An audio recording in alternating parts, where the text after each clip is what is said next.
இன்றைக்கு பொது காலத்தின் 22ஆம் வாரம் செப்டம்பர் மாதம் 4ஆம் தேதி வியாழக்கிழமை.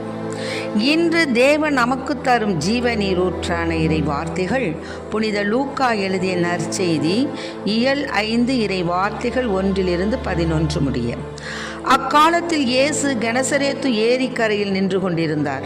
திரளான மக்கள் இறை வார்த்தையை கேட்பதற்கு அவரை நெருங்கி கொண்டிருந்தனர்.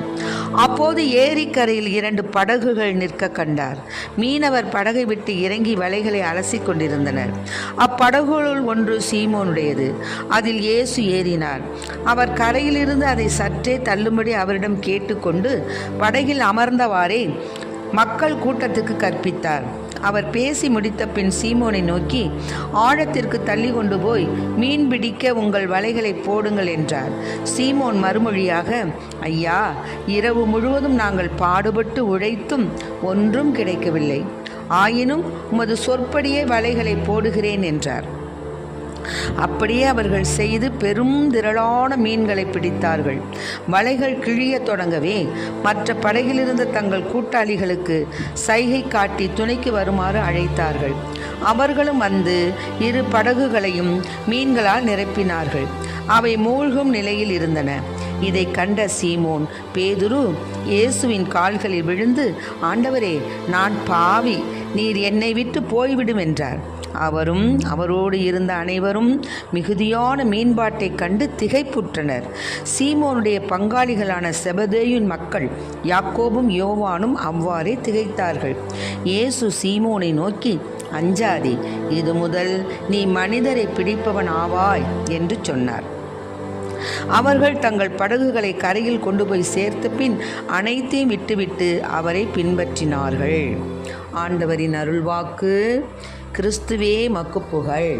அரவணைக்கும் அன்பு தெய்வமே, இயேசுவே உன் அடியெடுத்து நான் செல்லும் பாதைகள் எல்லாம் என்னோடு தொடர்ந்து அரவணைக்க வேண்டுமே, என்னோடு தொடர்ந்து அரவணைக்க வேண்டுமே.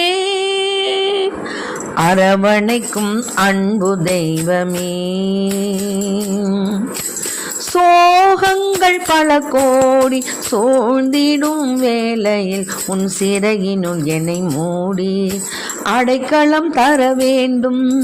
சோகங்கள் பல கோடி சூழ்ந்திடும் வேளையில் உன் சிறகினுள் என்னை மூடி அடைக்கலம் தர வேண்டும். உந்தன் பொது உறவினிலே கவலையெல்லாம் மறந்து உலகெல்லாம் நற்செய்தி பணியினை தொடர்வேன். அரவணைக்கும் அன்பு தெய்வமே, வாழ்வினில் தடைகள் தொடர்ந்து வந்தாலும் உன் வல்லமை கரம் என்னில் இருந்திட வேண்டும். வாழ்வினில் தடைகள் தொடர்ந்து வந்தாலும் உன் வல்லமை கரம் என்னில் இருந்திட வேண்டும். ஒன்றல் துணையினிலே பாதையினை தெரிந்து என்னாலும் நிறைவாழ்வு பயணம் செல்வேன். அரவணைக்கும் அன்பு தெய்வமே, இயேசுவே முன்னாடி எடுத்து நான் செல்லும் பாதைகள் எல்லாம் என்னோடு தொடர்ந்து அரவணைக்க வேண்டுமே, என்னோடு தொடர்ந்து அரவணைக்க வேண்டுமே.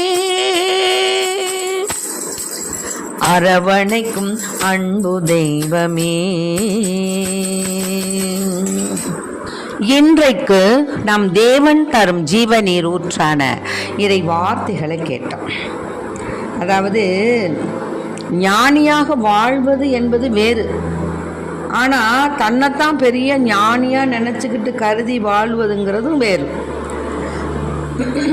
ஒரு சில மனிதர்கள் என்ன செய்கிறாங்கன்னா, பொருள் சார்ந்த மற்றும் மனம் சார்ந்த உலகினுடைய ஒரு சில காரியங்களை தெரிந்து வச்சுக்கிட்டதுனால, தகவல்கள்லாம் அதிகம் சேகரித்து கொண்டதுனால தங்களை தாங்களே என்ன பண்ணுறாங்க, அறிவாளிகளாகவும் ஞானிகளாகவும் நினைத்து கொள்கிறாங்க.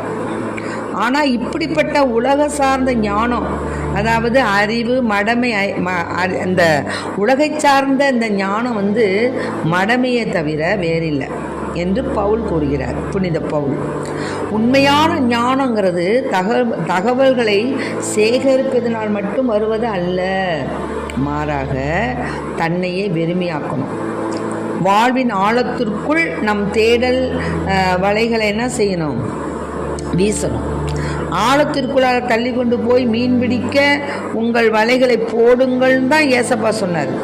அப்போது இயேசுவின் அழைப்பு நம் தேடலை பொருள் சார்ந்த உலகில் அதிகம் வைத்து கொள்ளாமல் ஆன்மீக உலகில் அமைத்து கொள்வதற்கான அழைப்பாகத்தான் இருக்குது. இதுதான் ஞானத்தையும் நிறைவையும் பெற்றுக்கொள்வதற்கான வழியாகவும் இருக்குது. ஆகவே அன்பு பிள்ளைகளை, இதை கேட்டுக்கொண்டிருக்க அன்பார்ந்த பிள்ளைகளை, நாம் உலகப்புறமான காரியங்களில் ஞானத்தின் ஆவியை, அதாவது ஞானத்தோடு நம்ம நடந்து கொள்கிறோம் அப்படிங்கிறத விட ஆன்மாவின் காரியங்களில் ஞானத்தோடு நாம் நம்முடைய சிந்தனைகளை சீர்தூக்கி பார்ப்பது தான் என்ன?